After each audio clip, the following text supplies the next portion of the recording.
Welcome again. We've got three guest speakers for you coming up. First, I'd like to call upon Chairwoman of Australian South Sea Islanders Port Jackson and Councillor for Sydney, Mr. Melda Davis.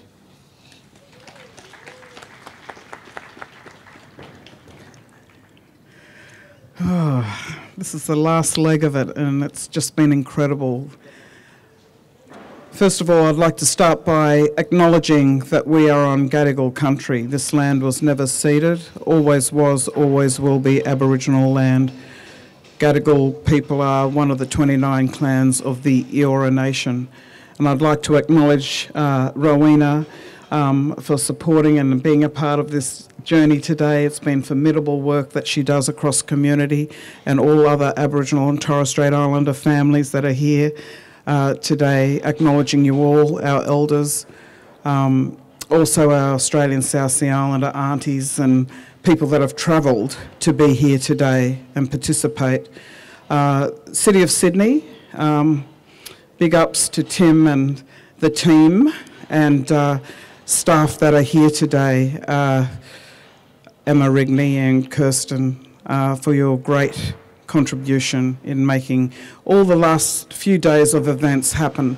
Australian South Sea Islanders were recognised by the City of Sydney in a notice of motion that I put forward in April Council for the City of Sydney to recognise and support Australian South Sea Islanders, and what that looks like is very much what's here today and further consultation across our families, Aboriginal and Torres Strait Islander communities and broader communities, of course.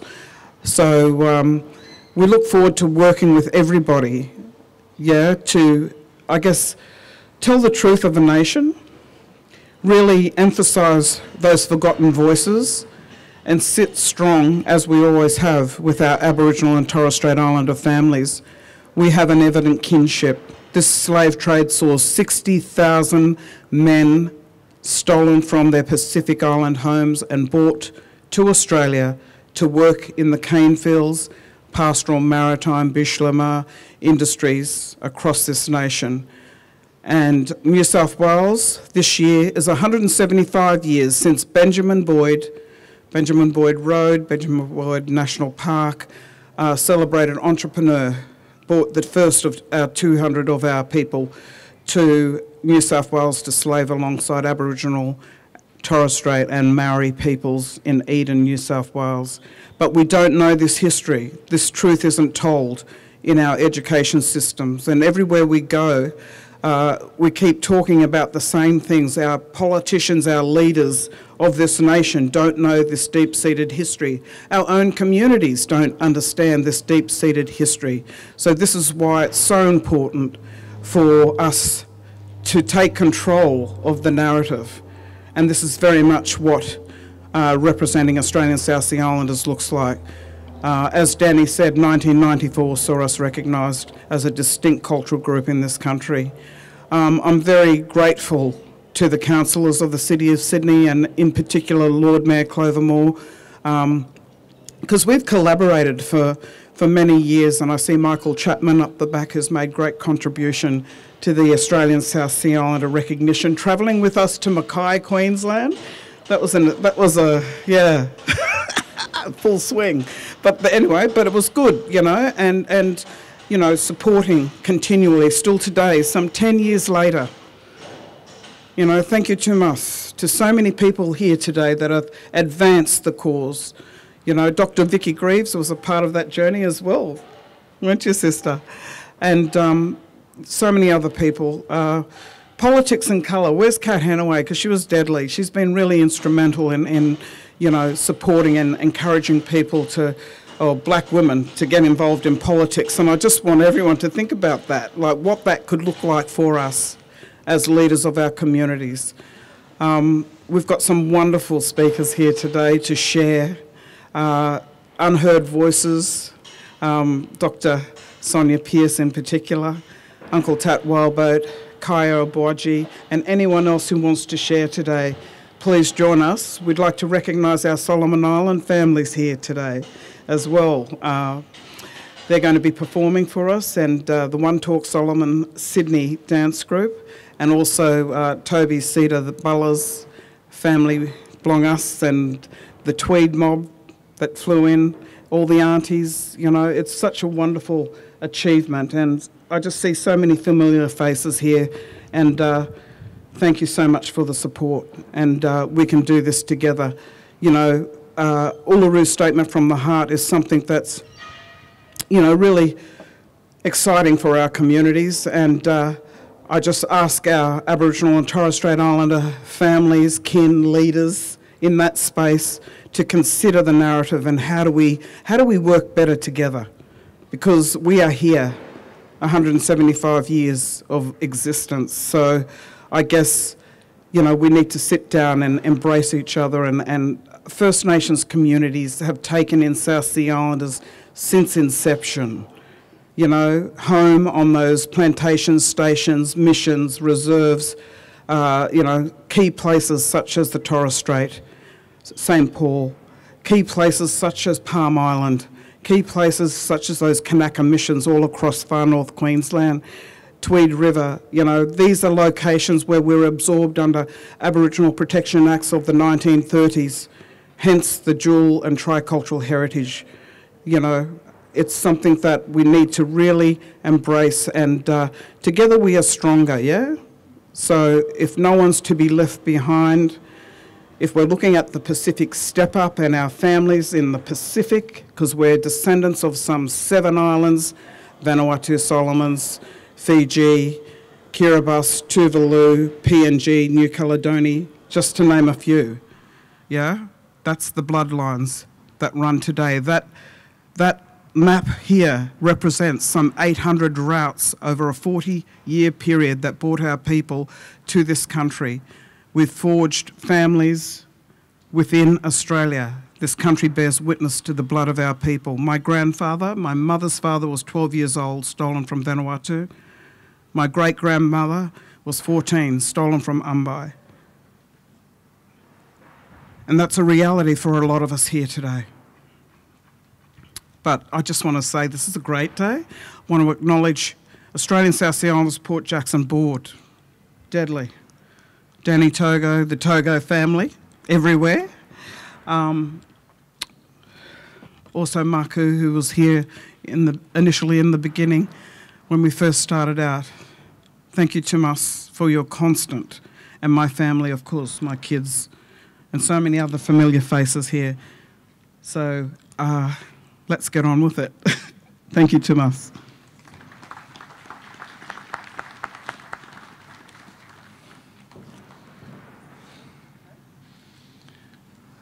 Our next guest speaker, thank you, Imelda, Councillor Imelda. Next guest speaker is the Honourable High Commissioner to Australia, Mr. Samson Villeville-Fair.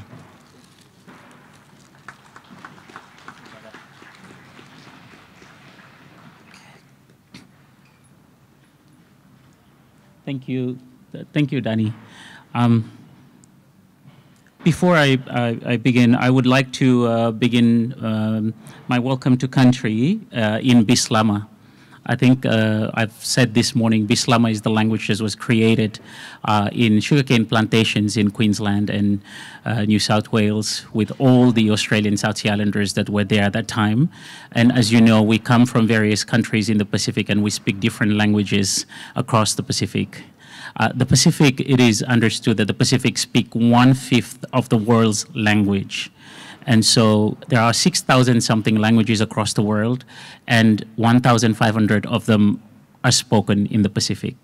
And so you could imagine when our people came here to work here, they didn't communicate with themselves because they come from different communities and different islands and they speak different languages.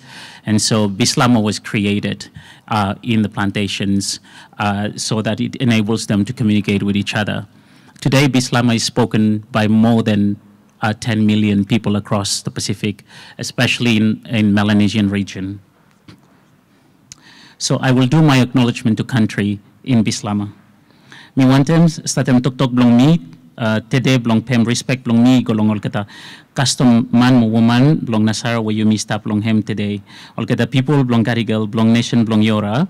Mo mi wantem give him respect blong mi golong ol kata ol fala blong ol kata. Blong yesterday today mo ol kata we oli stop kamanta. Mi wantem extend them respect blong mi too igolong you fala everyone where you stop long place here today where you fala got bloodline what them all kata brother mo sister long place here where only all Aborigines mo Torres Strait Islanders.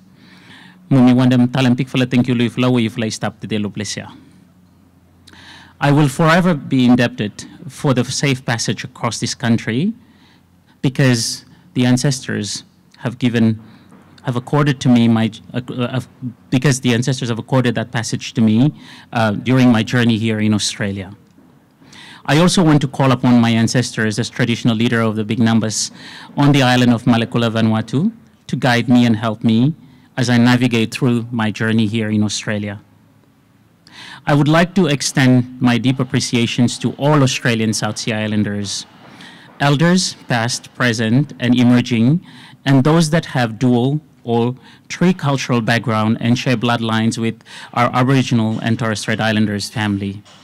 I acknowledge your presence and I pay homage to you today, wherever you may be. But before I continue, I would also like, as Councillor Davies has said and Chair of the Australian South Sea Islanders said, I would like to acknowledge all the leaders that are here today with us here. As the Vanuatu High Commissioner to Australia, I am deeply honored to stand in front of you all today to commemorate this historic day. Today marks the 175th anniversary of the slave trade that brought a dark history to both of our countries.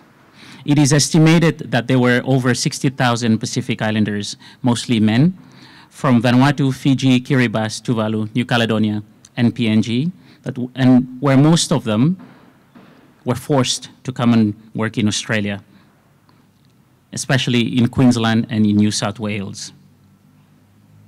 It is estimated that 3/4 of them were from Vanuatu alone. Known back in the old days, Vanuatu was known back in the old days as New Hebrides. It is known that Vanuatu provided the biggest cohort of workers under the blackbirding era, whereby men, women, and children were kidnapped and put on boats to come to a new land that they have never heard of. I could never imagine the pain, the suffering, and the trauma that our people have endured on their journey to Australia, especially knowing that some of them would never make it because they would die on the way here to Australia. The pain and the suffering are real, and the trauma continues to haunt all of us. A little history: Vanuatu is an archipelago of 83 islands, spanning across 1,600 kilometers from north to south. Blackbirding trade has had a profound negative impact in Vanuatu as it depleted its population. Many families across Vanuatu Islands have lost their loved ones from the blackbirding trades. Our people came from the islands of Tanna, from Ambai, from Ambrem, from Santo. These are just the few islands that a lot of our people come from, and they would come on a no-return voyage to Australia. I have had the privilege to travel across this country, and it seems almost unbelievable to see people that look like me have familiar surnames as our mob back in Vanuatu. I have come across amazing communities of Australian South Sea Islanders who have contributed immensely to the economic and social development of Australia. Australia is now home to many of them.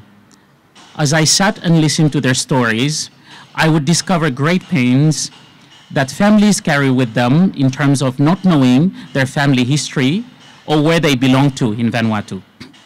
Some have managed to trace back their history, back their roots to their islands of origin, whether in Vanuatu or in the Solomon Islands and other countries across the Pacific. But many are still left without a sense of belonging. Today, with the current labor mobility that Australia has with 9 Pacific Island countries, Vanuatu workers are still dominating the agricultural labor force. They too face significant challenges across Australia in terms of pastoral care and welfare. Having worked closely with the Australian South Sea Islanders communities across Australia, I can attest vividly that together we have provided crucial support where they need it most. I thank the Australian South Sea Islanders community as well as the Aboriginal and Torres Strait Islanders family, wherever they may be, for the support that they provided and continue to provide to our workers from the Pacific nations and Timor-Leste across this country. The support you provide will not go unnoticed. While traveling across Australia, I had visited many resting sites where our families of Australian South Sea Islanders are laid to rest. It breaks my heart to read family names that are so familiar to me on headstones, but more so to notice that some of them died so young, in their 20s and their 30s. History has shown that a huge number of workers died of malnutrition and other diseases such as chickenpox, measles, or other common diseases that can be easily cured. Today, we gathered here to commemorate those that have made the journey to Australia and never made it back to their own countries across the Pacific. This land bears witness to your history, our history, that we ought to remember not only on the 25th of August each year, but remember it in our daily lives. We must not be afraid or ashamed of our common history. In fact, we must teach it in our younger generation, to our younger generation, because by knowing our history through truth-telling mechanisms, it will then enable us to move forward as a society in a holistic fashion. We understand that the Australian South Sea Islanders are distinct ethnic groups in Australia that have evident kinship with the Aboriginal and Torres Strait Islanders family, that they have been recognized by the Commonwealth and state governments in Queensland and New South Wales, and just recently in 2022 by the City of Sydney, as we've already heard. And I thank Councillor Davies for that. I thank the Commonwealth states authorities and LGAs for the recognition. But it should not stop at the government levels. Instead, it should trigger right down to service delivery levels, whereby specific programs and supports are put in place for our Australian South Sea Islanders communities. Furthermore, the recognition of the Australian South Sea Islanders should not only happen in Australia, but it must also be done in the Pacific through political and technical levels and through community channels, especially in our various islands where we share the same bloodline. I firmly believe that this can be done if we work together at all levels. I welcome the recent announcement by the federal government to increase its support towards the Pacific through developmental supports in various sectors, including people-to-people connections. I also welcome the recent announcements of having an Indigenous voice in Australia's foreign policy, and I strongly believe that there will be more initiatives put forward on cultural diplomacy to strengthen the Pacific step-up across the Pacific and Australia. Speaking of the Pacific step-up, it is more than ever crucial that Australian South Sea Islanders are an integral part of that step-up programs. This is mainly because, one, Australian South Sea Islanders are our first Pacific diaspora in Australia, and two, they understand the developmental challenges and the know-how of Australian systems as a whole. By involving them in the design of the programs and projects targeting the Pacific regions, this would lead to many positive returns, such as reconnecting them back to their roots and re-establishing deep linkages between Indigenous people of the Pacific Island countries and Indigenous people of Australia, and three, strengthening ties between Indigenous people of both Australia and the Pacific with non-Indigenous people. To summarize, you would understand that Australia and Pacific are intrinsically connected through their common history over centuries. Today's event clearly demonstrates our shared history, although not a bright one, but one that we can all look forward in turning it into something positive. Australia and the Pacific Island countries share a lot in common, and most importantly, being Indigenous lands inhabited for thousands of years. Our history reminds us that we are bigger and better, and that we can work together for a brighter future for our families. In moving forward, it is important that truth-telling should be privileged. Truth-telling is a powerful tool that can heal open wounds. Truth-telling is part of our culture and our traditional practices for centuries. But truth-telling will not happen if we do not work in a collaborative manner. In that regard, I pay my utmost respect to all our elders, past, present, and emerging, who for years have been advocating on the plight of our people in the spirit of truth-telling. They have worked tirelessly to advocate and promote Australian South Sea Islanders, their work, and their contributions to Australia and the Pacific, and especially my home country, Vanuatu, and is also your country. They use their wisdom and talents to achieve great success, not only for their people, but for a whole society. Once again, this day should remind us all that together we are stronger and divided we fall. So let us work together to build a bigger and better and solid community of Australian South Sea Islanders, notwithstanding the efforts put in by our First Nation families, including non-Indigenous families. I once again would like to pay my utmost respect to you all, especially Australian South Sea Islanders, Port Jacksons, and their founding members and elders, namely Auntie Nellie Enares, Auntie Shireen Malamu, Uncle Graham Mooney, Auntie Karit Pangas Ni Togo, Avis Deguara, Uncle Victor Korowa, and Auntie Dr. Bonita Mabo. I wish to extend my respect and appreciations to their board members as well. Mr. Shola Diop, Mr. Danny Togo, Miss Bennett Diop, Miss Melina Fakatava, and of course, Miss Imelda Davis Wazikam, our chair of the Australian South Sea Islander Port Jackson, and at the same time, councillor of City of Sydney. May I seize this opportunity to wish you all, proud Australian South Sea Islanders across Australia and elsewhere, a wonderful and a happy Recognition Day. And I do hope that this day will enable us to reflect back on how far we have come and plan together for decades to come. I thank you all for listening.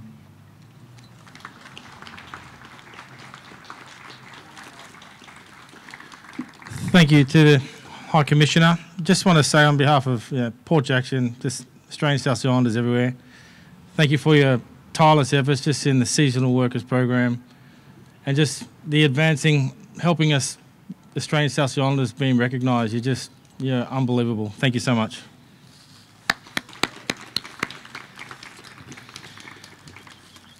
This year marks 30 years since the Mabo decision, and here to give a keynote, please welcome Kaya Abawaji.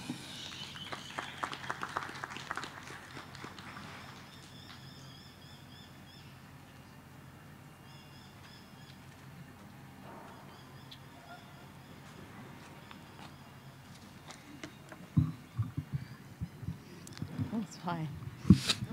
Short one, short leg. Okay, thank you.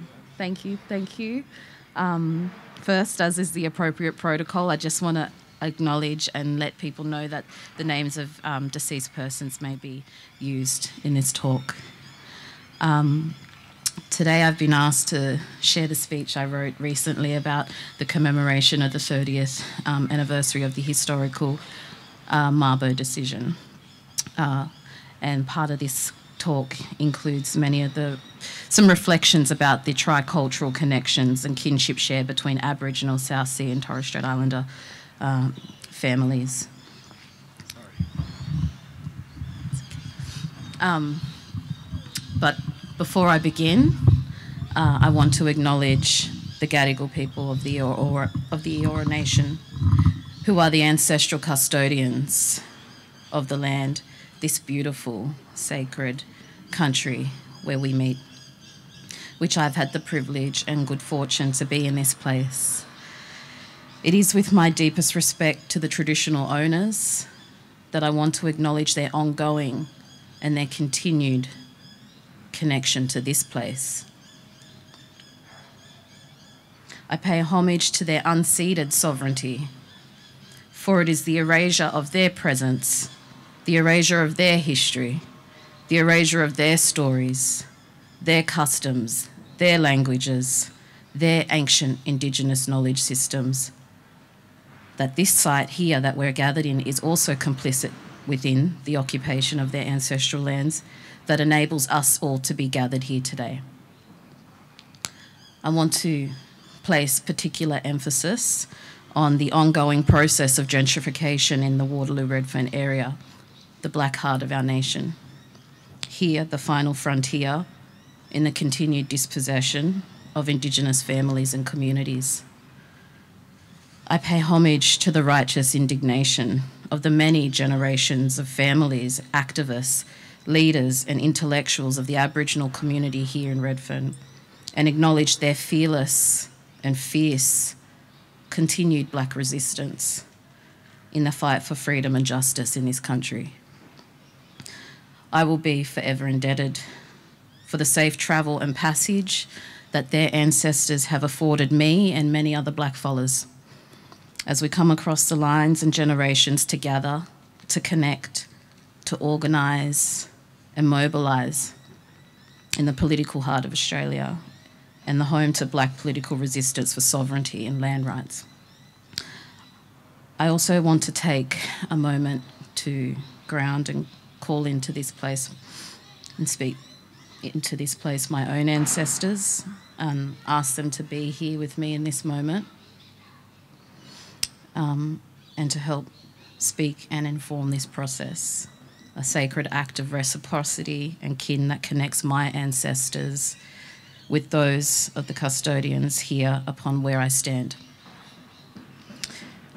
It has really been a privilege to walk and learn from this country and to be in a space, to breathe in this air, to walk on these grounds. This place has allowed me time and space to connect with my own old people's stories, my own ancestral lineages, and to be in deeper resonance with them. And also to do the intellectual work around what it means to be an Indigenous scholar, participating in colonial institutions and their education systems. I also reflect and want to consider the life experiences of the many matrilineal lines of Australian South Sea and South Sea Islander women who have made significant contributions to the struggle. I want to acknowledge and speak the names of ASSI-PJ's founding members, Aunty Nellie Inez, Aunty Shireen Malamu, Aunty Patricia Korowa, Aunty Carriet Pangus, Nee Togo, and many others, formidable women whose lives make visible the dimensions of the hidden history and the colonial legacy of this country. As Professor Aileen Morton Robinson describes, it is Indigenous women's lives who illuminate the testimony of the colonial processes of the pain and loss of dispossession in its many forms, but is their lives that also reveal the creative strategies developed and deployed for our survival and resistance. I too have benefited from this occupation. As an Afro-Indigenous scholar, working with Black Indigenous oceanic knowledge systems, my journey towards doing this work has been a sacred act of freedom and has provided me my own form of liberation. Being here in this place has allowed me to be in deeper alignment with the values and cultural ethics of my people and to ground in a higher knowledge that is connected to spirit and ancestry. And it is this that I believe epitomises one of the most significant gifts gifted to us through the legacy of Aunty Benita and Eddie Mabo. Their union, the Mabo legacy, represents a rich understanding of the intrinsic link between family and country, bloodlines and songlines, lineage and genealogy, place and space.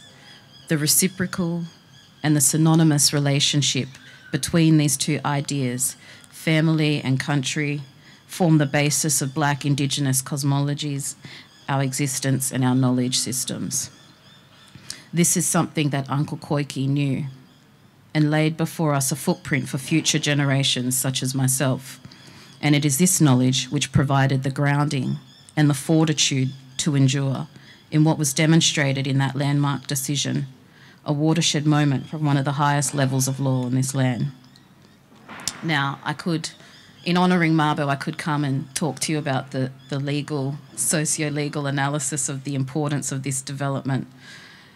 But that's not where I believe the medicine and the power of this legacy and story lays. In thinking about what I would share with you all today, I decided I would speak on the historical importance of the Black school, the Black community school, and the roles of the women and the black matriarchy in the fight for land rights and sovereignty, and how all of this comes back to speak to the centrality of land and how it is intertwined in the cyclical nature of black relationality or black relations. In doing so, I also speak towards the intersectional and the interconnected nature of our communities, the diversity of the Indigenous demographic on this continent, that is Aboriginal, Zendith-Kes and South Sea. In speaking to some of these loose ideas, I hope to share some offerings on what this legacy has meant intergenerationally along the lines and lineages, and pay homage to my elders and the bloodlines that have shared in this struggle. I need to acknowledge Aunty Gail Mabo for the time she gave me to yarn before speaking today. She shared generously, and I thank her for her thoughts and clarity around the development of this talk and the things that I felt called to share. It is really such a great honour to stand before you and offer my own critical reflections about Mabo and this legacy, and to commemorate and honour our continued reverence for ancestors, Uncle Koiki and many others that shared in his journey. I want to bring into focus and acknowledge the great ancestor, Aunty Benita Mabo, wife of Uncle Koiki, dedicated educator and activist. It is important I acknowledge her for two reasons, and here is where the talk begins. One, to position myself culturally, and two, because Aunty Netta represents the important contribution and role of generations of South Sea Islander women who are often invisibilised and erased from the public record and its historical memory. Women such as Aunty Benita Mabo, Faith Bandler, Aunty Evelyn Scott, Aunty Shireen Malamu, Mabel Edmund, Lisa Bella, Patsy Cora, to name a few. It is South Sea women and matriarchal lines that made the work and legacies of others, many other Indigenous leaders possible in this country. As Aunty Gail Mabo says, it's the women who were the knowledge keepers. They sustain the matriarchal lines to ensure the bloodlines and the nourishment of our families and our communities. Aunty Benita was a Membra clan Ni Vanuatu woman, Wumantana, belonging to the Nihau families from Halifax in Queensland. It is her lineage that connects me, my family, the Sailors, to this story and the Mabo family. I am an Arab Islander and also Ni Vanuatu descent, belonging to the family line of Grandma Teresa, who was one of the 7 sisters of the Tanner and Coate families. Grandma Teresa was one of the 7 sisters and sibling to Grandma Becky, who Aunty Benita belongs to. South Sea Islanders and Aboriginal people, like many of the people in my own family, came together, built lives, raised families and children all over far north Queensland. My family were in places like the Gardens in Halifax near Townsville and Joscalee close to Rockhampton. I am the great-granddaughter of Robert Saylor and Sarah Bacco, and the daughter to Cherie Oliver and Dominic Abwaji. My father is an Indigenous man to the Akan people of Ghana, West Africa. My parents grew me up here in the inner city suburb of Glebe. Back then, it was a predominantly black neighbourhood before it became gentrified, and I existed between different black and diverse Indigenous oceanic communities. As someone who is tricultured, I often think about the past and all of its stories, how all of this has brought us together and comes to shape the nature of black realities and black lives today.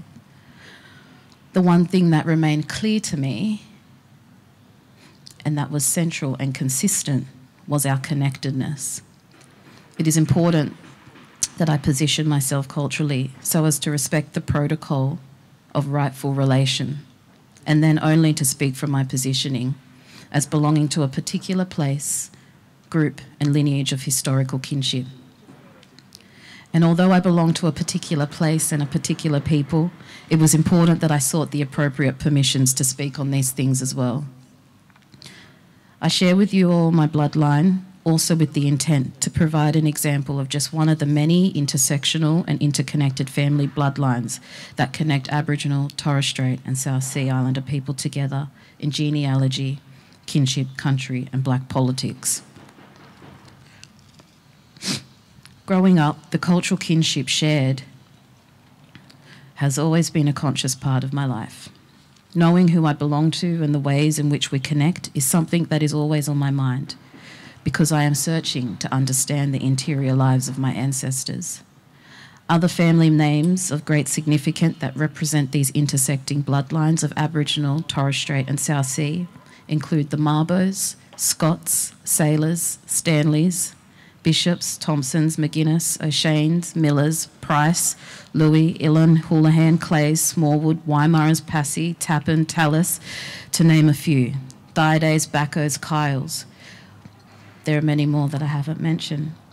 Instrumental in the Indigenous political movement across this nation, many of these families have fought for sovereignty and challenged oppressive and racist policies in the blight of our people's struggle. Many Aboriginal, Torres Strait and South Sea people share bloodlines. Working together, they fought to define the black political resistance across the Black Pacific and broader black world, seeking black control over our community, its institutions, demographic aspirations, self-determination and sovereignty.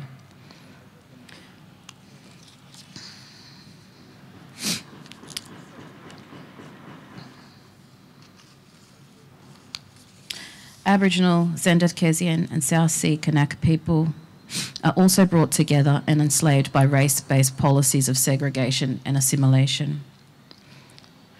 Many Australians know the names of famous First Nations leaders, such as Eddie Mabo, but little reference is made to his South Sea wife, Annie Benita, whose enduring persistence and dedication formed a critical pillar to the success of the case. Many know Udjurinunuku or Kath Walker, whose famous writings, speeches and poetry form classical texts in the canon of Indigenous literature, but little is known of the South Sea Islander woman Mabel Edmund, whose life and experiences inspired some of her most celebrated work. Many might even look to the African American civil rights movement and remember images of Little Rock, the 14-year-old African American girl Carletta Walls being escorted by the State Guard into school in a pivotal moment to desegregate white schools. However, very many little Australians will know of our own segregationist policies that denied education to Aboriginal, South Sea and Torres Strait people. But we had our own Carletta Walls, and she was an Australian South Sea Islander. Her name was Faith Bandler. Faith passed the entrance exam at Murrumba High School in 1932 and may have been the only black child to do so. Bandler was a pioneer for Indigenous rights in this country.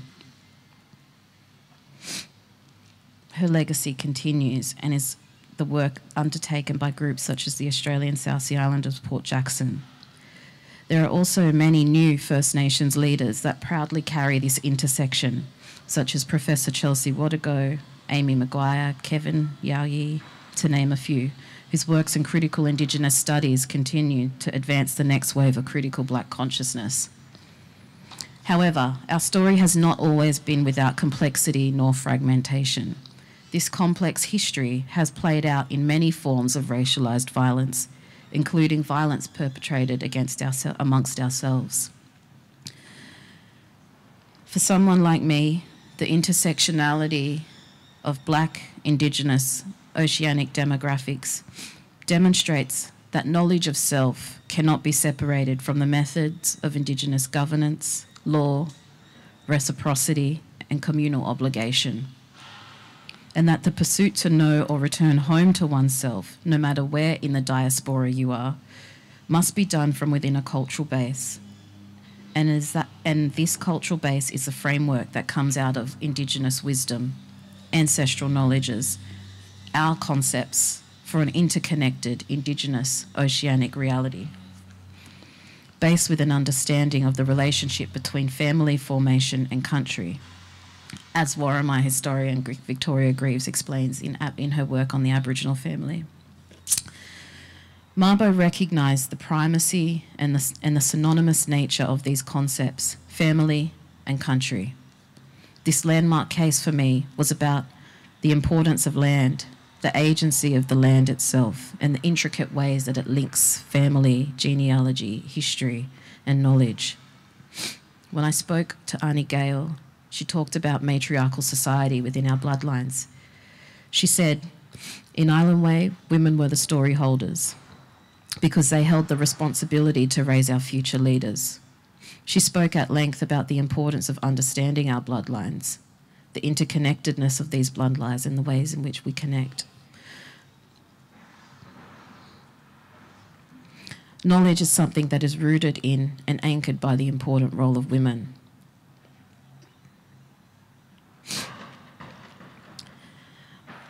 The matriarchal society within our bloodlines, she spoke about, is where we raise our future leaders. If the men die in battle, the women have to hand on those stories, and the legacy of those stories are what connect us to this place. They do all of the nurturing practices. Women understand the temperament and the personalities, the gifts and the talents of the children, and the legacy of that work, and the legacy of this work continues. All of this speaks back towards the cyclical nature of black relationality. Cycles of family, kin, bloodship, and genealogy continue to be rooted in place. In 1973, Uncle Koiki and Auntie Netta established the Black Community School, a black-controlled institution that symbolised for me a truly decolonised model of transgressive and transformative education, and one of the most significant institutions towards the political contribution and development of black consciousness raising. When I asked Auntie Gail to share her reflections on the school, she discussed the basis as to why he did it, and she saw and what she saw were the outcomes of the system. As a child coming from that school, compared to others that didn't go to that school, she said it was important to consider where the students that attended are now, culturally. What type of leaders are they? The reasons Uncle started the school was to empower students with a sense of cultural identity before they fell through the cracks in the mainstream educational system. To get these kids to understand the grounding of cultural values, to then step out. The fundamentals of the school was about empowering the kids with a sense of identity. Uncle Koiki understood that finding the right connection within self and identity culturally was the foundation for the future of our communities and our people. For children to know that they have a place, that they have a role, that they belong to a community, and that within that community they form part of the bigger scheme of things, the political movement of First Nations people here and worldwide. Another relation I spoke to before writing this, who I want to acknowledge, Uncle Sam Busser, he was a student at the black school, and so I thought it would be a good idea to just ask him about his reflections. He spoke about the family-orientated nature of the school and how Uncle Koiki drove the bus and the aunties works with the infants and the toddlers. The family-centred model for education truly supported a vision that empowered our education. Although he was a toddler when he started, he spent about 3 to 4 years at the school, and he remembers fondly the craft work, the dance classes, the intercultural classes at which hula was taught, half the day teaching Murray Island traditional dance. He also talked about the excitement he felt when guest speakers were brought into the school. They brought international dignitaries from broader oceanic communities, such as the Fijian Prime Minister at the time, signalling a broader intercultural interest and the importance of this institution globally. It's really important to note that all of this takes place in the context of the Black Panther Power movement and the rising wave internationally of global black liberation movements internationally. Black political agitation and discourse internationally against racial segregation and apartheid all form important contours to what is emerging also here in the Black Pacific. And it is imperative that we do not separate the Black international movement as being disconnected from what is happening politically, domestically within our own context of Black Australia, and the increasing paranoia of white settler colonialism. Uncle Sam spoke of Uncle Koiki's focus on the importance of education and understanding this as the pivotal key in our liberation. This conversation made me think of our black intellectuals, the black community intellectuals, street scholars within community, and the relationship between theory and practice. Some of our greatest intellectuals are the people who sat at the kitchen table of the activists and engaged in critical consciousness raising around cups of tea. Mabo and the Mabo family were very much that.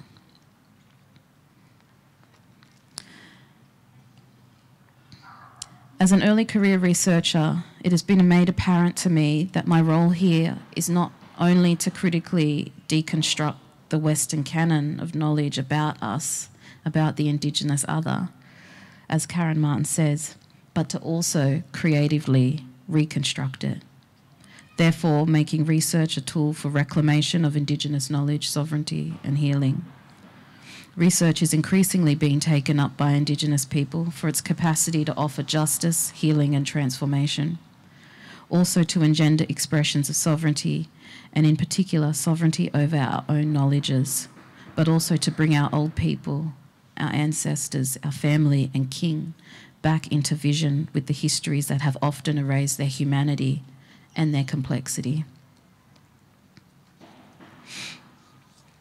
Black First Nations people are documented to be the oldest living culture on the human planet and have sustained custodianship over the lands, waters, elements and constellations since time immemorial. With this custodianship has come the obligation and responsibility to be knowledge holders from one generation to the next. Theory is something Black Indigenous people have always done. This is why Uncle Koiki was able to do what he did and why I am here able to talk about it in this way. Indigenous people have always been observing, analysing, collecting data, and transmitting vital knowledges about our social, cultural, political, and environmental worlds. And we continue this tradition of knowledge sharing today. It remains the most fundamental aspect of our reality. What came with this maintenance of a strict ecological code of responsibility embedded into the social fabric of society's organisation and kinship structures. The knowledge translation from this created outputs that included rules and obligations for each and every single individual, born into a system that is predicated on the maintenance of knowledge across generations. This ensured the continuity and the balance of Black civil society, with a sacred continuum between past, present, and the future. It is this connectedness that brings me to the end, returning to where I started, the principle of family and country. We have laws and philosophies for this. It's called reciprocity in our world. And this to me is one of the richest reminders of the Mabo legacy gifted to us. When Mabo fought for Murray Island sovereignty and debunked the myth of Terra Nullius, he fought for not only the sovereignty of Zendikesians, but he fought for the sovereignty of Aboriginal people too. It wasn't enough to simply fight for Mer, but as our ancient knowledge system holds us to account for one another through reciprocal kin and obligation, the keepers of the land, earth and soil cannot be separated from the keepers of the seas, oceans, waterways and river systems. But events that have happened in our history have tried to erase this connection from us, tear us apart like the structures in our history, displaced, distorted and disconnected. In the constant meeting and melting of these communities within my own daily life, I reiterated that it is precisely the polarity of our difference that is also our connection. Like life and death, sea and sand, stars and sun, all that provides the evidence that we too are not devoid from this natural pattern and cycle of life. The genius of our culture has meant that these cycles are mirrored in our societal structures, our systems for thinking, doing, being. You can find it hidden in our language, in our speech, our art, our dance, our kinship roles. All of this is what has ensured our survival and is what provides us with the deeds and titles of the collective custodianship and connectedness to not only the lands but to one another. Our systems for knowing each other, identifying ourselves and our networks of belonging and sharing have provided our people peace, balance, and cultural equanimity.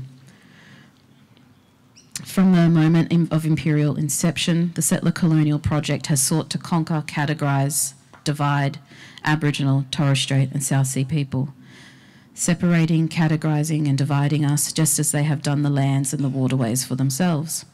But the sacred winds weave and connect all oceanic lands and their people back together, breathing air into our lives in much the same way that the constellations, the stars, the galaxies remind us that we are cosmically connected. Without one another, we cannot survive. Our liberation and pursuit for justice, truth, and peace in this country will always be intrinsically connected, not because of colonialism, but because of the ancient Indigenous knowledge systems that anchors us in our relations to land, relations to sea, and relations to each other. Thank you.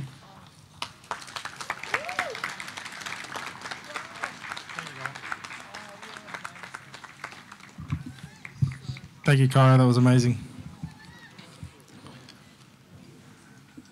I'd like to call upon my Tweed cousins coming up to give us a performance. The Pacific Cajules. Come on up, girls.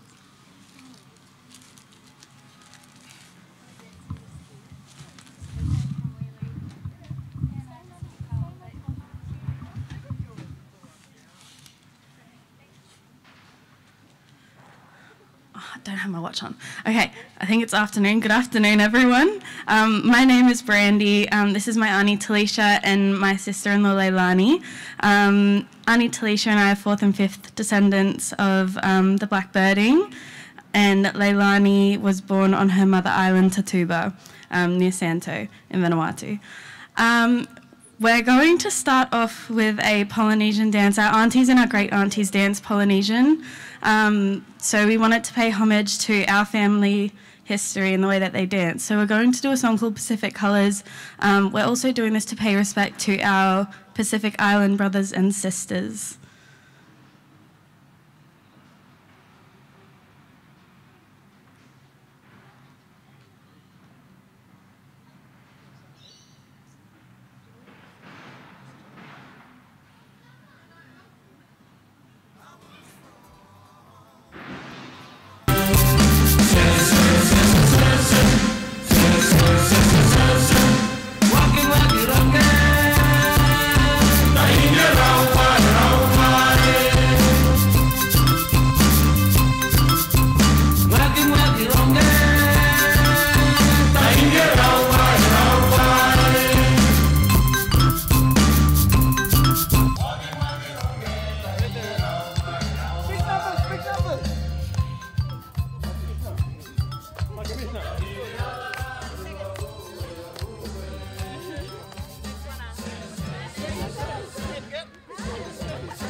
How are we, Redfern? We good, we good, we good?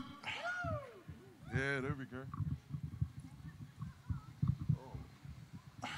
All right, bit tall right there. All right, can you guys hear me perfect and loud? Beautiful. All right, well, the brother already introduced me. My name is Elijah Torvito, also known as the Big 685 from West Sydney. Sorry, catch my breath right there. So I have to say, today, my first part to you is delivering a poem dedicated to the blackbirds of the blackbirding slave trade. Not just in Australia too, if anybody's privy to it, this trade went all the way to Peru as well. So, you know what I mean? This blackbirding thing was a serious thing for the Pacifica. And my poem is basically paying homage. You know what I mean? So, yeah, just get your ears up and bear with me. So, yeah, here we go. My poem that I'm going to deliver to you today is called Blackbird Forever. Okay, here we go.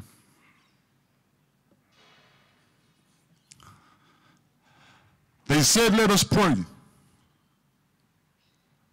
My ancestors closed their eyes. After their prayer finished, We had their Bible, but they had our land. My ancestors became aliens in lands never voyaged, slave for cane fields. Home became Blue Bayou, a song that turned to a dream, but the dream never came true. The cries of my ancestors are heard, for purposes worth it. To go against the grain is my soul's last mission. A lost rebellious son with a God-given mission. The cries of my ancestors have now been heard, for purposes worth it. When I represent and stand strong, that's because of you.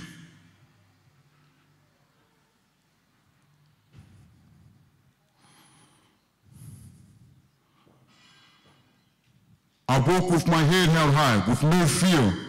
That's because of you. I named my movement Blackbird. That's because of you.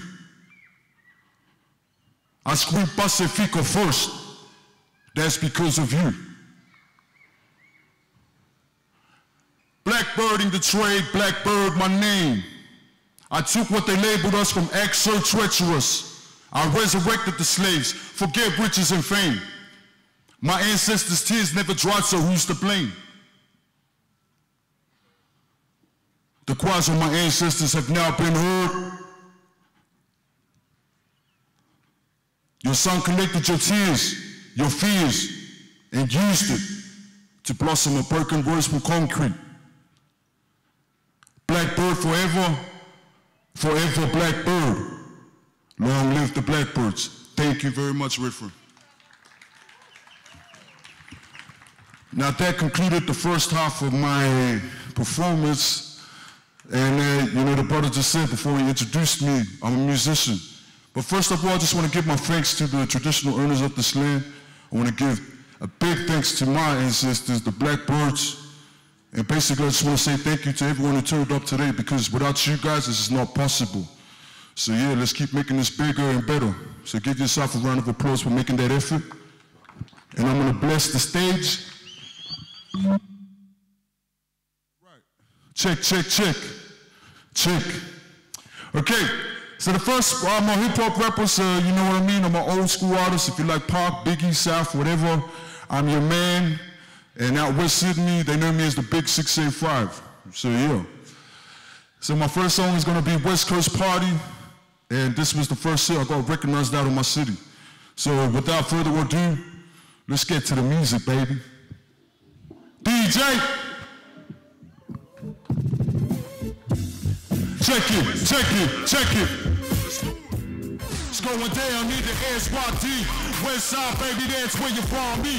Reppin' Southwest, 2 and up to 6. 685, it's that Usa Bigs. I'ma go and get my buzz on ride. Sippin' gin and juice, smoking palm trees. I'ma burn back to the sunrise. Walking through the party like I'm Pimp Sneak. To the cops come knockin' while the hell they trippin' on for us. When you call me, turn it down to no game. Keep it sound. When you leave, we gon' jam it back up. Nothing but love all around the way. Cause if you wanna bring drama, better chill, man. Everybody works so damn hard on. We gon' be a fool with your crew, get a vibe, man. And if the DJ ain't play old school, then the bigs and outs gon' make 'em act the fool. See these women looking fine, I can't deny. Boy, it's gonna be a hell of a night. Yeah, yeah. Ain't no party like a West Coast party, cause the West Coast party don't stop. Ain't no party like a West Coast party, cause the West Coast party don't stop. I said, ain't no party like a West Coast party, cause the West Coast party don't stop. I said, ain't no party like a West Coast party, cause the West Coast party don't stop. Yeah, that was first track. Whoop, whoop, whoop. All right, so this next one is get a little Latino flavor, you know what I mean? So let's do it. Bandoleros is in the house. Thank you, DJ. Just vibe out, you feeling it, do it. Boricua, morena, Adriete, señorita. We some known South Pacific bandolero. West Sydney where we at, brown fuego. Boricua, morena, Adriete, señorita. We some known South Pacific bandolero. West Sydney where we at, brown fuego. West Sydney in the house, boy. You ain't no whole city going off straight, still in the show. Let it be known, baby. Me and my brothers can't stop. Envision, baby. Just too hot, no problems given. Still shining, boy. New page in the book, straight shook your boy. Fried chickens, it ain't nothing you will never see me frontin'. If I want it, I'ma get it. Loud in it, just I'm lost it. Young, wild, and free. It's the South Pacific heat from the SYD. Look at me, baby.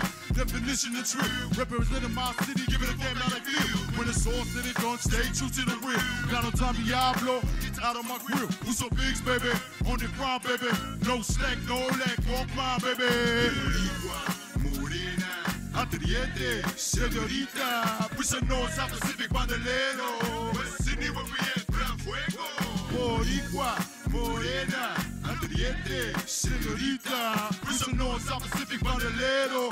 West Sydney where we at, brown fuego. Thank you, thank you. Now this last one, this is our biggest track, West Sydney, so a lot of the Usos, Tahanganes, we already really got up on this one, and the Tokos as well. So this track is gonna be called Mauso. So if you guys haven't heard that one, your kids probably know it, so it's going down. DJ, bless me with that one last one. Let's go! But it was so obscene, the whole idea of life was. How we feeling at the back? Wave at me, boys. Yeah, brother. Growing up, but maybe that was just our way of showing love. All right. What a beautiful day for our ancestors. I know they're smiling, baby. Let's go. That's my Uso. That's my Uso. That's my Uso. I love you. Well, I didn't have many friends growing up, but I was blessed to have that Uso. My brother Face, what up? We the same Uso, still the sharp opposite. I'm about to love, but he keep it real evident. I rep 6A5, proudly rep the West.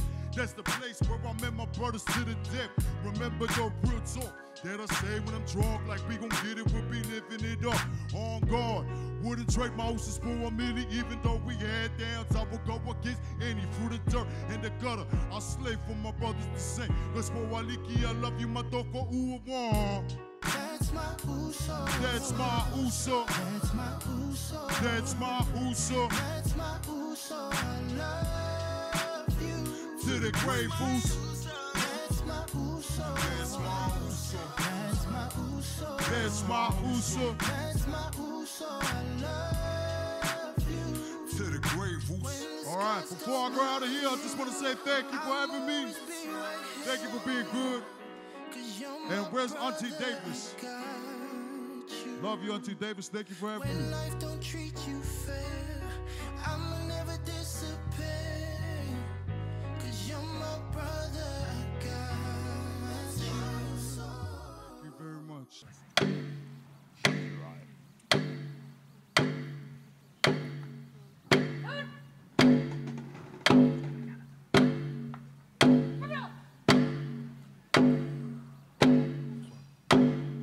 Pay the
have my quote.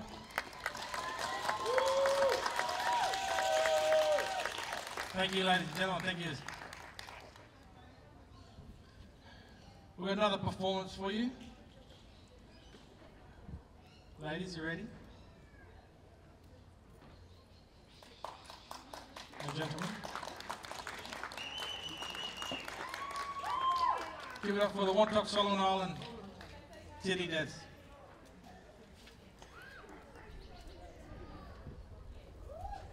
Just to introduce this dance. It's a dance from Malita. I know there's a few Malitans around here. There's a descendant from the blood wedding days. Yeah, so we'll enjoy the dance. Thank you.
for second dance.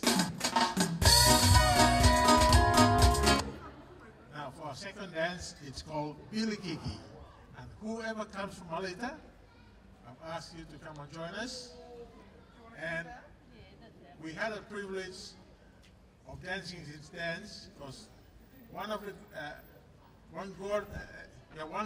granddaughter from this man that wrote this song is here with us today.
Mother side,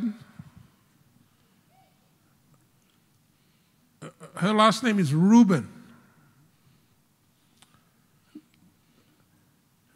Now there was 3 brothers that come from Tanna Island. They were brought to Australia at the time of the cane cutting to the blackbirding. They were brought to Australia up in the far north. And they were brought to which island first, love? Niue. They were brought to Niue.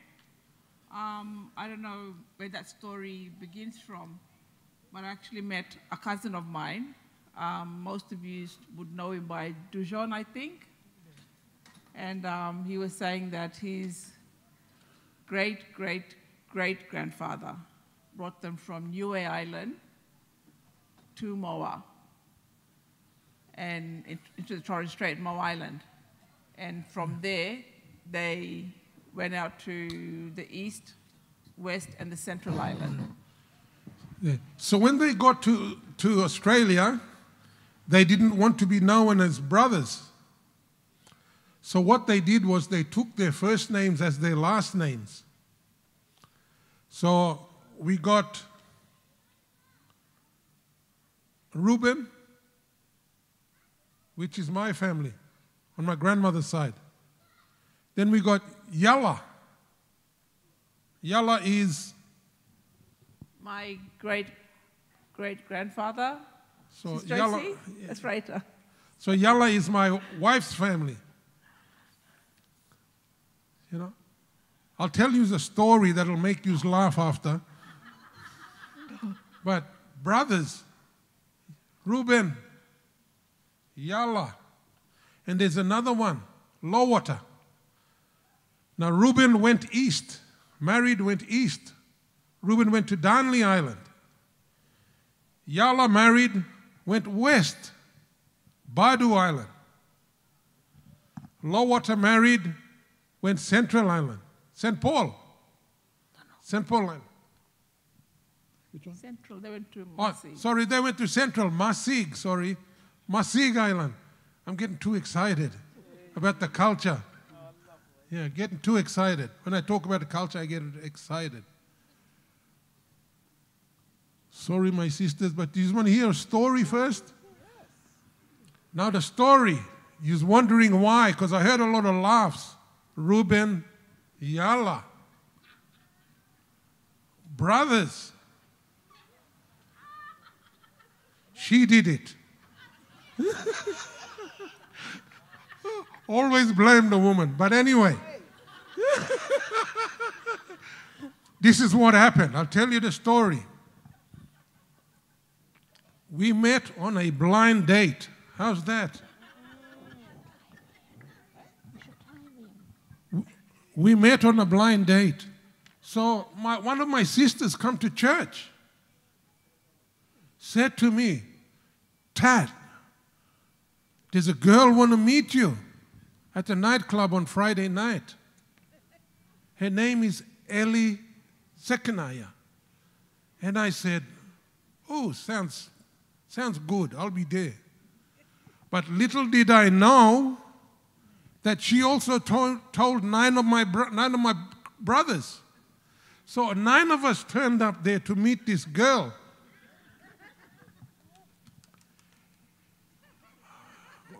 We went up to the bar and she walked in. And we went, oh my God. And I said, $20 each, my brothers, on the table. Whoever gets at the end of the night, gets that money. Little did I know they were doing the same thing about me. Her and her sisters. Go on, tell it. Tell it. Okay, this is how it is. Now, my cousin, Charlotte, had a crush on all the boys. That's the 9 boys. When I always go and spend the weekend at my auntie's place. And one day I said to her, I forgot to bring my change clothes. So she opened a wardrobe and all these names on the door. That's him and his brothers. And I sat there looking at all the names and I said to her, are they all your boyfriend? And the younger sister said, she wish. And I said, what do you mean? She said, oh, it's just someone, boys that she's been looking from afar. I said, sis, what are you doing? She was like me, she's an home girl. I said, what are you doing? Why don't you go for it? She's going, no way. So anyway, we went out and she was in the club there and I came and sat next to her and she said to me, they're all over there at the bar. And I looked like, I can't see anything. All I could see was the silhouette. I said, I can't see anything. And I said to her, look, if you want a man, this is what you do. And I don't drink, but I took a little, not a sip really, it was just like a bubble, went up my nose and that was it. Sister was like spinning, that head spinning. And I said to her, everybody put your money here, because they were saying like, you can't go, you can't ask any of the boys for a dance. So when I got up, I saw like double of everything, and I went for the first, and I went for the first person that was on the outside, and that was him. That's the story. I didn't go directly for him. I went for the first person. She came directly, grabbed my hand and said, dance with me now. And that's history. My sister, they sit down. Today we celebrate our 40th year together. It's our 40th year out together. But Yala and Reuben. So on that night, when we left the nightclub, I took her home to meet my parents. First night, who does that? I took her home to meet my parents. Now, when you come into the door, Mom and Dad would sit together like this. And if Mom turned her back, relationship was canceled. And Dad would go. So anyway, I brought Ellie to the door. I said, Dad, Mom, I want you to meet my girlfriend. First night. I took her in. Mom turned her back. And I went, what? Now I come from Darnley Island, furthest island east in the Torres Strait. Yala, married, went to Badu, furthest island west. Next is Asia. Mom turned her back and I went, no, I'm not marrying Asia. I want island girl. Yeah. I want island girl. And Dad went, you're Jimmy's girl. Jimmy, my uncle. Straight away, never met her in his life. But that face, saw the face and went, you're Jimmy's girl. Jimmy, my uncle. Said to me, Tat, they call me in the Torres Strait, they call me Was. He said, Was, finish. This relationship, come have breakfast. When we go to town, you take her to where she come from, the hostel, finish. Yala and Reuben, both from Tana. I didn't know, she didn't know. But Dad only said that. Finished. Didn't explain. He didn't explain what I just mentioned to you. But Yala, Lowwater, and Reuben didn't explain that. It wasn't until we had 5 kids and we went to a funeral and the eulogy was read.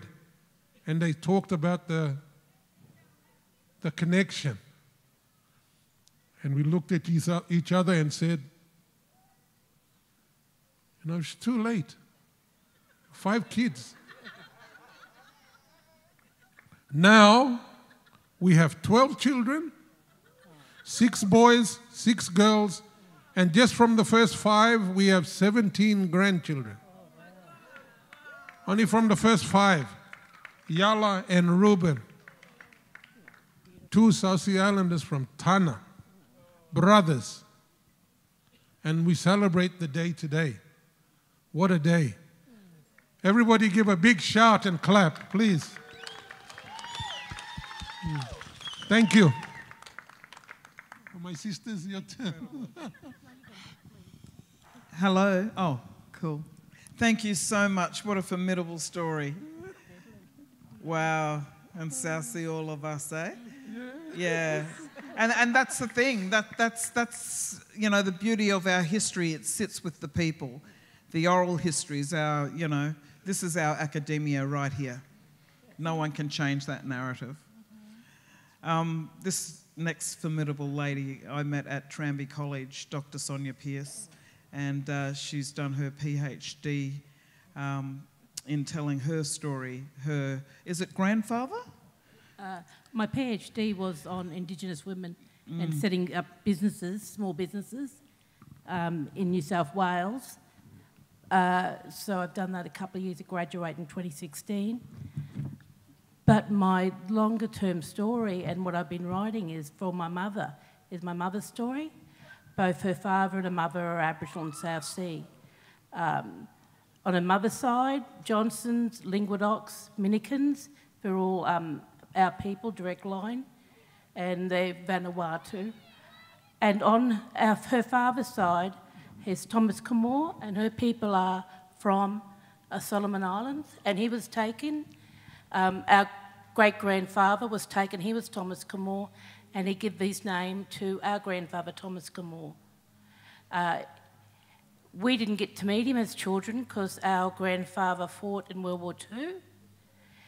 He first served in Northern Africa and then in the Pacific, the Battle of the Pacific.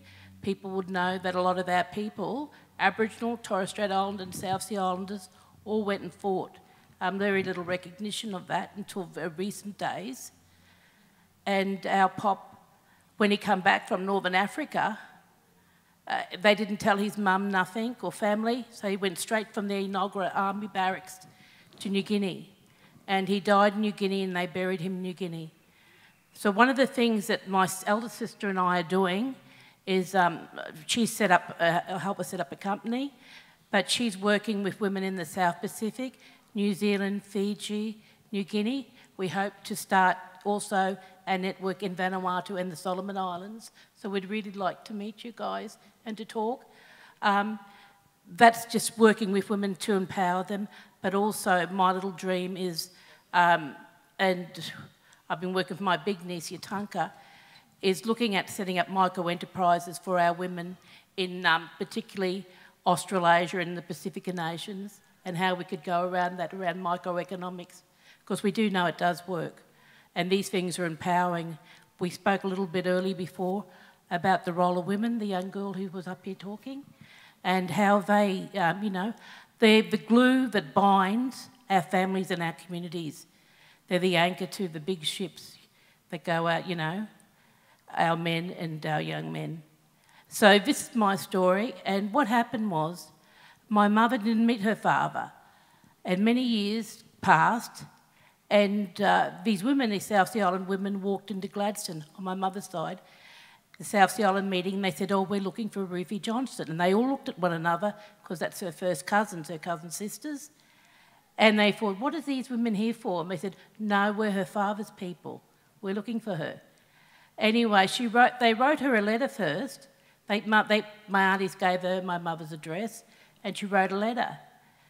And a couple of years passed, and Mum gave me this book to open. I opened the book, and she said, and then I said, Mum, there's a letter here. She said, yeah, open that letter and read it. And I looked at the date, and I said, Mum, this letter's 10 years old. And she said, oh, yeah, they're my father's people. Yes. So today's an important day for my family and for my mother. And it all comes back at a full circle moment. So that's why I'm here today, to share that story, because it's important, because while Dixie and I are the third generation of Thomas Camore Sr., she also, out of the 9 sisters, I have one brother and there's 9 sisters, I was the only one who didn't have children, but believe me, my sisters have made up for that, and there's plenty of nieces and nephews and plenty of grandchildren, and my sister's children, they represent 6 generations of Aboriginal South Sea Islander people on her mother's side. So I like to honour that. And one of the things my mother said when she passed, because by then I was doing all things at once. I was doing a PhD and also battling cancer, dealing with cancer. I conquered both, but it took a bit out of me. But before she passed, she said, please don't forget my story. Don't forget my father's story. So I'm here to honour my mother's day and her father to the highest. So that's what I'd like to say, that I was very honoured and touched when the Melita Island people were dancing, because that's her people, the Melita Islands. And she named one of her daughters Melita, so they don't forget. But that's our people. So anyway, that's my story, and that's where I am today. And I've done a full circle moment. I've finished all the other big things I wanted to achieve in my life, like go around the world, do a few degrees, do a PhD, get married, all them, you know, warm and wonderful things you do. But now I'm thinking about a legacy so that my family have that, and writing into, you know, writing into history, sharing the blood memory of the stories of my mother particularly. And once I finish with Mum's, and I will start on Dad's, but for today, And for the next couple of years, it's making sure that my mother's story is recognised, but also working with my elder sister, Dixie, to build her network across the South Pacific, Australia and the South Pacific. So that's what we're here today. Thank you very much too. Thanks for everyone for bearing the cold. As you can see, I've got about 4 blankets and my poor Solomon Island brothers and sisters got none. I should give you one before you go home. Anyway, thank you for listening. Oh, that's wonderful. Thank you, Dr. Sonia Pearce. That was just amazing. And let's make sure we all stay connected and we can facilitate everyone's contacts. I would like, Dixie, just to share a little bit of what you're doing across the South Pacific, because it is important. And that's what this day is about, is sharing that knowledge. You can stay there. Thank you so much, Councillor Imelda. Yes, very proud when I seen that flash up on Facebook, on social media. Yeah, and what can I say? Yeah, Sonia's my younger sister. There are 10 of us, and we have one older brother who lives up on country in Queensland. And it's been a journey, and Sonia's been bringing my sister, my daughter on the journey around our mother's father's side of the family. But in regards to Breaking Silence Code network, which we have going on, it was just, I've been involved in the Australian women's movement for about 34 years. So my work has always been with working with women. And I feel very strong about the abuse of women, especially First Nations women, across Australia and the Pacific.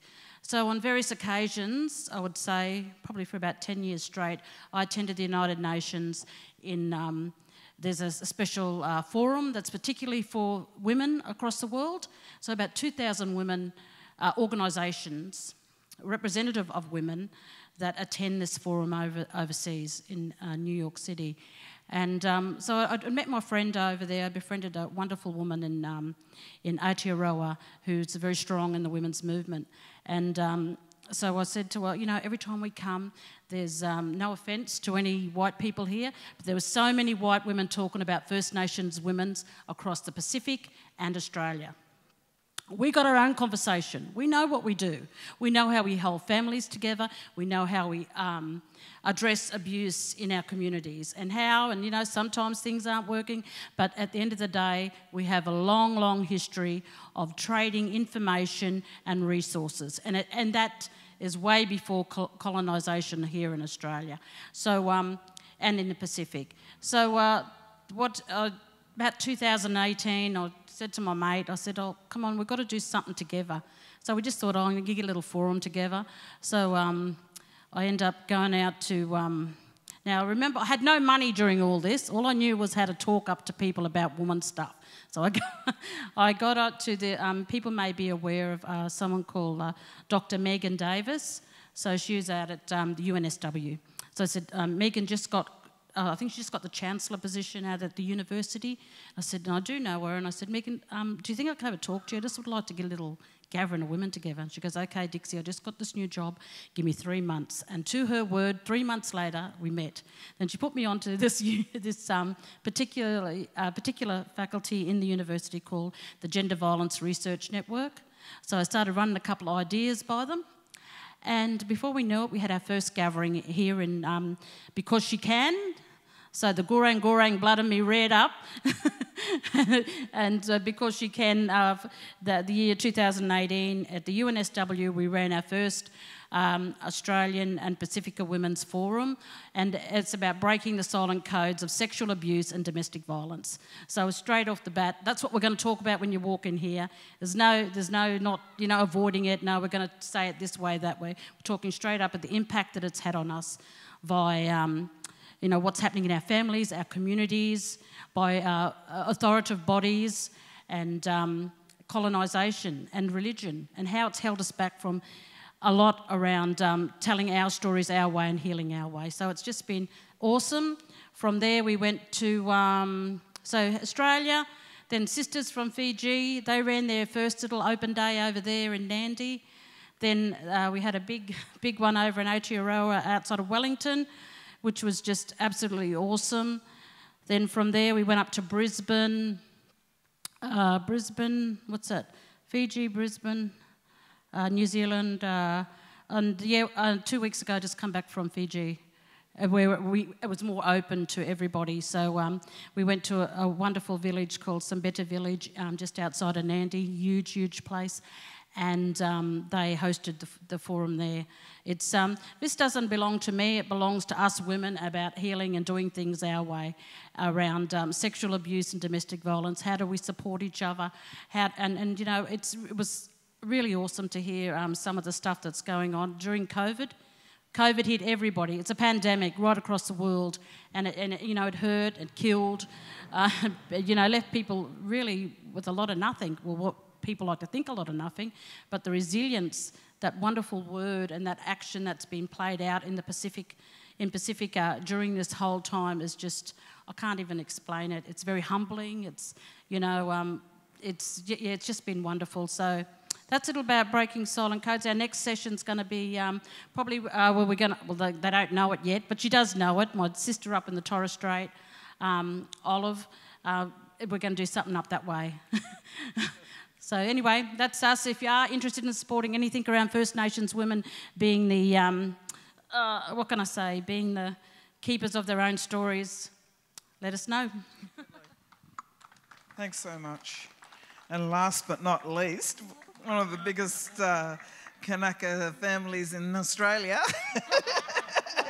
Hey! Oh, deadly. So Auntie Christine Togo, who's travelled from Brisbane, yeah? Yeah, to be here today, and Auntie Carriot, her auntie, was the founder of our organisation. So you're going to share something special with us, yeah? Thank you. A bit of a story and a bit of a poem.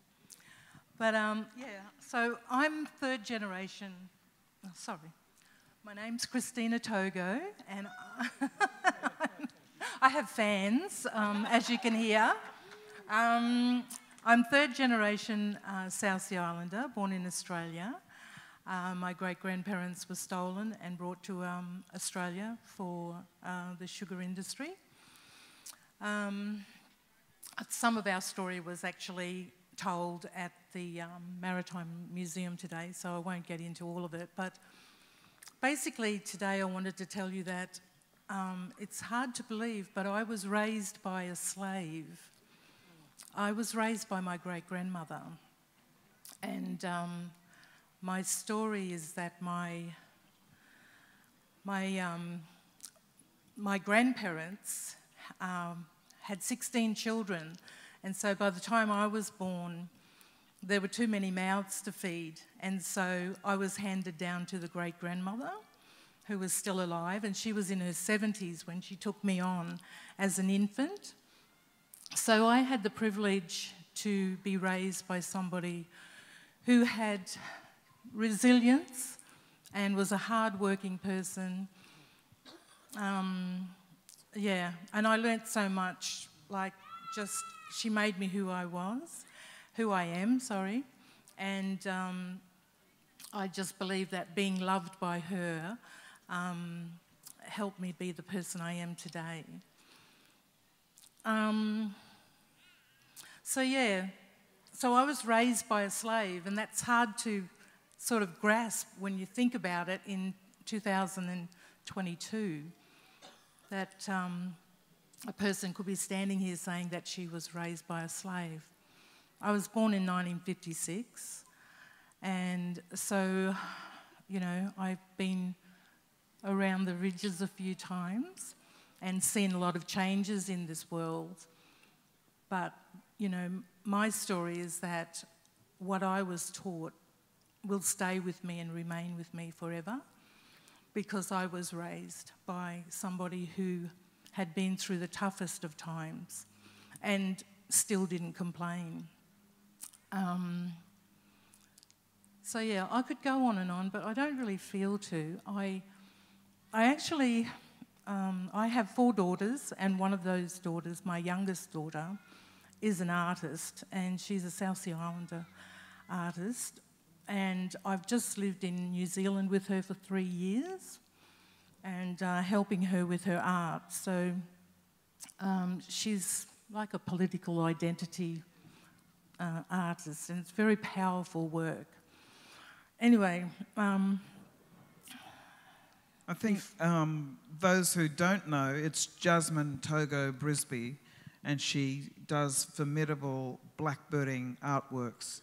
And she actually left Australia, correct me if I'm wrong, because she wasn't getting the support she needed to actually produce her works, and New Zealand or Pacific Galleries embraced. So so when she went to New Zealand 7 years ago, the Pacifica community embraced her and us, and we felt so included in that community. She became a very well-recognised artist, and so before COVID, she came to me and she said, "Mum, I've found a slave ship." I was like, "Yeah, sure, you know." She said, "No, I found a slave ship. It's an old relic down in Dunedin," and we lived in Wellington. And she had gone down to Dunedin for some work, and the Maritime Museum said, "Oh yeah, you know," she was talking about slavery in this interview, and they said, "Oh, there's a slave ship just up the road." And of course, you know, she wanted to see where it was and what it was all about. So there's a place in Dunedin around one of the bays, it's called Deborah Bay. And there is the ship called Don Juan that was moored there over 100 years ago. And so she wanted to do an art piece around it. So she came to me and she said, "Mum, I want you to be part of it. I want you to think about it. Think about what you might want to say, because I want to row a boat around this relic. And I want us to bless this place." So I went away and I prayed about it, and I just kept getting forgiveness, that we must forgive. And I thought, I don't know how Jaz is going to go about that, because her work's pretty powerful and in your face about slavery. But I just felt in my spirit that we needed to forgive. So she came back to me a couple of weeks later and she said, "Well, what do you think? Do you want to do it?" And I said, "Yes, I will do it, but I will only do it if we can bless this place and we have to forgive what happened to our people." And she said, "I knew you were going to do that, Mum. I knew you were going to say that." So she she organised everything, and we had to go down to Dunedin at a time of the year when there was the lowest of tides. And so at that particular time, we went down to Dunedin. She got a drone operator, video operator, and a stills photographer. She made costumes for us. My granddaughter, who's now 16, she was 14 then. So we were dressed in these kind of white mission costume, dresses and stuff. We had a little sort of antique boat, and so we were to go out and bless this area. So we did that, and it was like being in a time warp, you can imagine. I was in this boat and I had a microphone on, and she was rowing the boat, and we were literally rowing around the relic of a slave boat called the Don Juan.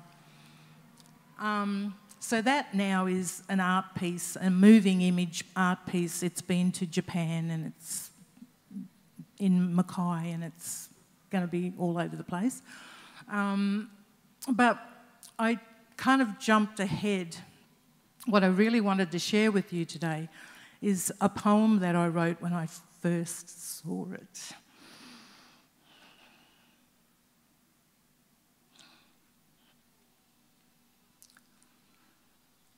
So we landed in Dunedin, and one day went by, the second day went by, and on the third day, I said, "Daughter, when are we going to see the ship?" And she said, "Are you ready, Mum?" And I said, "I've been ready since we landed." You know, I was like eager, but I knew it would be, I don't know, I didn't know what to think, because who goes to see a slave ship, you know, in this day and age? So she said, "Okay, let's go." We jumped in the car, we drove around to Deborah Bay and jumped out of the car, and she said, "That's it there, the tide's not out, but, you know, the bare bones of it will be seen later in the low tide." And I looked down at it, and I just saw this dark ship shape kind of in the water. And she said, "Are you all right, Mum?" And I said, "Yeah, I'm okay, you know." And when I looked, I saw all this light bouncing off the water. It wasn't there before. And I just felt instantly that the ancestors were there, that the people that had been on that ship had been waiting for somebody to recognise them, for somebody to come and connect with them. And this light just danced all over this area, and of course I broke down and cried. So when I went home, I thought all these emotions were coming to me, so I thought I have to write this down. So I'm going to read out to you what I wrote down.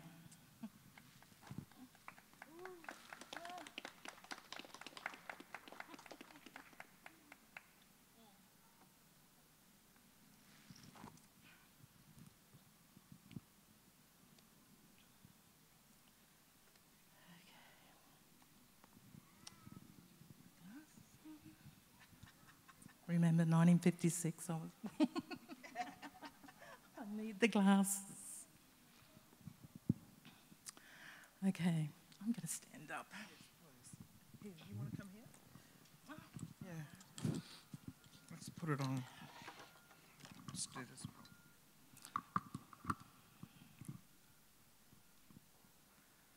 Does this come down here? Give me that. And just come and stand up. So I'm not an is it on? Hello? Hello. Okay. Okay, so these are my words, my feelings. Don Juan, slave ship. I cry for you. Sitting alone, a wretched skeleton, a wreck. Sadness glistens all around you. Light jumps across the waters, and our people are happy to see us. 100 years or more you have waited, and no one has understood you all this time. I cry for you, our people. I can't talk, I cry, and I write. I feel the twist in my heart, like wringing out a wet cloth that's hard to get it dry. My heart is broken and hardened, and my words are weak. History stares at me, and I hate it. Don Juan, I know you're just a ship with many stories and many names, but you carried our story and our names, and you carried our change. Don Juan, your name is proudly logged, changed 2 times as history recalls. How precise your evidence, all correlated and archived for your future generations to see. But there is nothing for me, for us, no archives filled with detailed information for our generations to read. No details of my people, not even the smiles on their faces before they were deceived. No story to tell us who we are. History is silent, but its secrets cry loud. You gave us no historical value. We were just muscle and sweat. Don Juan, known by another name, Rosalia, you are now sticks in the water, changed by the tides over time. Our names were changed too, our people, their lives forever rearranged. We lost everything, but not entirely destroyed. Blood is thicker than the destruction of your ships. We reformed, recreated, using what we have to stay afloat, refusing to be forgotten. And that was it. So we're not forgotten, and we won't forget. And I hope it's not as too sad an ending for today, because we've had happiness and joy and dancing. But I just felt to share that as, you know, as part of my journey. And yeah, I hope it blesses you. I think we got a superstar on our hands. I'd just like to ask the panel if they'd like to say a few last words. You know, what could next year look like, possibly for Recognition Day, moving forward as families and as community members. Something that comes to mind, just a comment from each of you, because we will have to wrap it up, it's freezing. But thank you so much, everybody. For myself, especially for my children, it's been quite a journey, because I'm not only South Sea Islander, but I'm also Torres Strait and Aboriginal. I'm growing with 3 different cultures. I never even knew that I was South Sea Islander until my brother Percy. He joined up with, back in the days, AIDT, and we never knew why he left home at a young age. So seeing him come brighten up and became who he became, a person well known, that made me very curious about who I was and where I come from. Because both cultures I didn't know anything about. They were always kept in the dark. But having my children here and performing for Imelda for the last 2 years, it brought such a big joy to my heart and to my children's heart. And we talk about it constantly every day. We sit around the table and talk to the younger ones, and the younger ones saying, I'm coming next year, I'm joining up. And now we've got a 4-year-old grandson saying that he wants to dance and he wants to travel with us. So I always say to him, well, Auntie Percy, which is grandfather, Auntie Percy is looking down because we're carrying it on. This is what he started, and we are going to take the whole family through. So I thank you, and I thank the nephew, Toby, for inviting us along. And hopefully, we'll have more of our children dancing next year. Thank you. Uncle Tat? Yeah. It's a special day for me today, also. I just want to... What happened about 2-3 years ago? My auntie, Auntie Bonetta, Marba, Uncle Eddie's wife, Uncle Koiki's wife. Yeah, Uncle Koiki's my uncle. But that's another story on the Sambo side. I can tell you that one, but that's another time. Auntie Bonetta, when she found out that the history between Ellie and myself, Uncle Koiki's wife, she was very close to us too. All her children grew up and left home. We would look after her. And on a deathbed in Brisbane, 2 years ago, she requested us to be there, Ellie and myself. And her children said, why? And she said, like, when we left Townsville to move to Newcastle,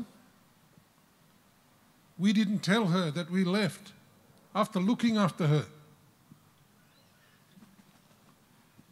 And she looked for us for 20 years, searched for Ellie and myself, and we're in Newcastle. On a deathbed, she said to her eldest daughter, Gail, find these two people. I want them here. And she waited for us. When we got to Brisbane, she looked at Ellie and she busted out in tears. Where you been, my daughter? Hugged Ellie and myself and said, when you left Townsville, I felt so lonely. No one take care of me. She went to Ayr, to a South Sea Island family, because she felt lonely in Townsville. So she went to Ayr. Because when we were in Townsville, we took care of her. But when we left for Newcastle, she moved to Ayr to be with her South Sea Island family. And then she moved to Brisbane, and that's where she passed away, in Brisbane. But she requested us. Isn't that funny? That out of everyone up there in the Torres Strait, she requested Ellie and myself to be at a deathbed. And then she got me to sing a song for her. She said, you must sing a song for me. I'll sing it to you next year. Deadly. Yeah, what Auntie Bonita requested me to sing. So I'll sing that for you next year, when we come together next year. But what I feel is we must take it to the whole community, everywhere. We must spread what's happening here in Sydney out. We must take it. We will, for sure, for next year. We're going to tell our families up north, and hopefully they all come next year and make this a big event, because it should be. Yeah. You know, when I was a small boy in Townsville, we used to look South Sea Islanders one side, not knowing that we South Sea Islanders ourselves, because we weren't allowed to approach our grandparents. You approach your grandparents, bang, you get smacked. Get away from grandma, get away from granddad. And they would sit there, the grandparents would sit there very quiet. They wouldn't say, like Sister said, our history was silent, was hidden. Time to bring it forward now. That's why we called our dance group. My son over there, Toby, came to me and said, Dad, what are we going to call our dance group? So we called our dance group in Eastern and Western, Kerker Maikuik, next generation. That's what it's all about.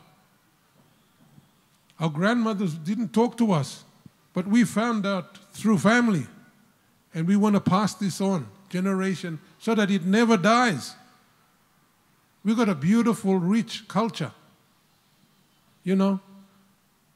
Sister said, our fathers were slaves. That's right.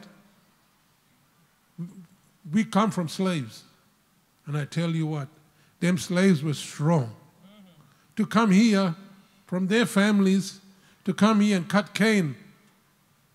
They didn't have machinery. They had the South Sea Islanders with cane knives to cut cane. How you like that? They were big, strong men. I saw a photo of my grandfather, big, strong. The culture has to be continued, and it will never die.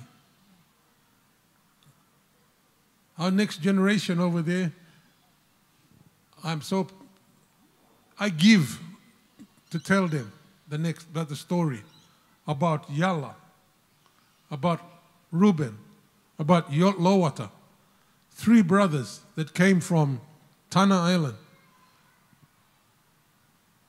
to cut cane in Innisfail, up the north. And they didn't want to be known as brothers.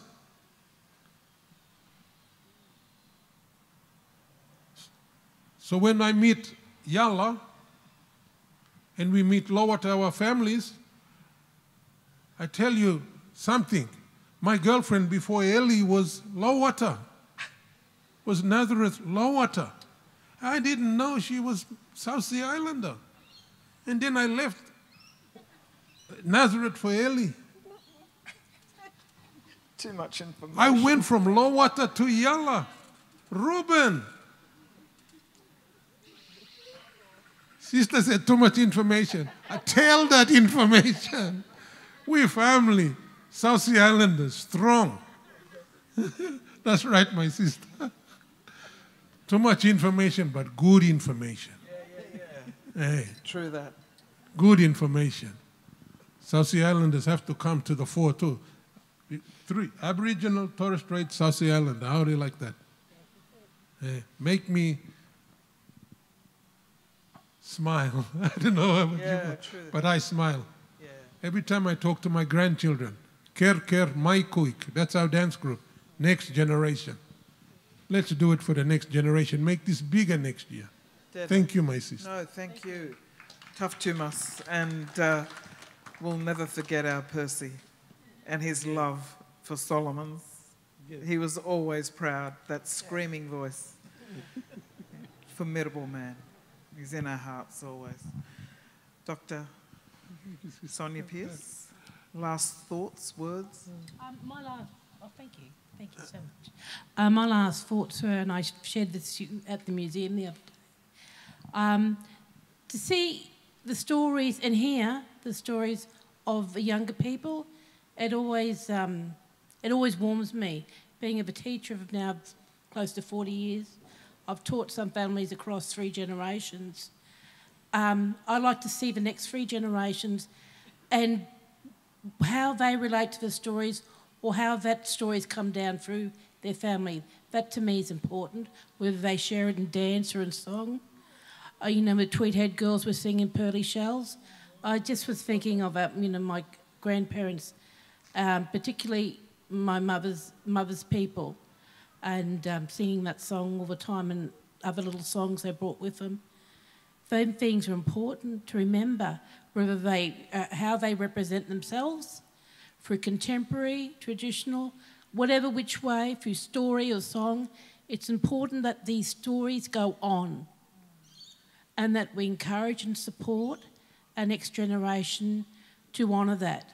So that's what I'd like to see, and I'm definitely looking forward to next year. So thank you for inviting me, Imelda. So very short and sweet. I want to see more South Sea, you know. I sometimes look at, like a flyer or a poster or something, and you've got the 2 flags. And I'm very proud, because I'm also Yugambeh as well. And, I just love our Indigenous culture of Australia. But I was standing, I think, at an airport, and I saw that, on a poster, Aboriginal flag, Torres Strait, down in that little corner there. And I thought, where's my flag? Where's our flag? And I think, we'll get to that place where those 3 flags are there, or maybe many flags, Solomon Island, all of us, because... They're behind you. Yes, I see that. But yeah, I want to see more representation, and I think like some of my brothers and sisters have said that it's almost like we've been invisible or hiding behind. And I feel that we're coming out and we're moving forward, and things like this are just amazing. And I just want to thank you, Imelda, and everybody that, we are out, and just keep being proud and keep coming out, That's all I want to see. To be proud to be South Sea. Yeah. That's wonderful. Thank you so much, everyone. Identity and lived experience is critical in terms of our lens on life, yeah? Our upbringing, our communities that we come from. I come from a strong, staunch South Sea Islander community of the Tweed, as these mob do. Torres Strait, again, strong, distinctly different, Torres Strait Islander community. Aboriginal communities, so many clans across this nation. And we've got to remember there's distinctly different lenses on life. But at the same time, we're dual and tricultural heritage. So what does that look like in moving forward as family? You can't change that.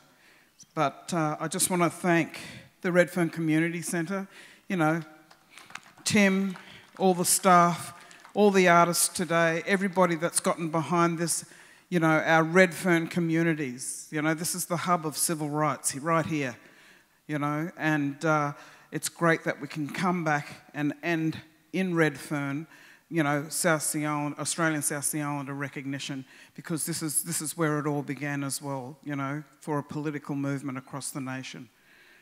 Thank you, everybody. What a day. Too deadly. Thank you. Thanks.